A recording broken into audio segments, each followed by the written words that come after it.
અને જો પ્રજામાંથી કોઈ આવી ફરિયાદ કરશે તો તમારે દેશ વટે જવું પડશે. મહારાણીજી, હું બુદ્ધિપૂર્વક પ્રજાનું મન જીતીશ. બળ તો જંગમાં વાપરવાનું હોય મહારાણી. દીવાનજી, ફરમાન લખી રાજની મોહર લગાવી સેનાપતિ સાથે કારભારીને મોકલો. કરની રકમ વસૂલ કરો. જેવી મહારાજાની આજ્ઞા. કારભારી, જે ગામના નામ છે એ ગામોની નામાવલી તૈયાર કરો. ત્યાંના તમામ રહેવાસીઓની મિલકત જપ્ત કરીને પણ કોઈ પણ ભોગે કર વસૂલ કરો.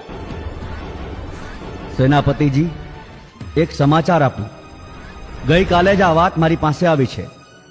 તમે સાંભળશો તો ધરતી ધ્રુજી જશે એવો આંચકો આવશે. એલા, રીતે કેવી વાત છે? જબરી વાત છે. મામા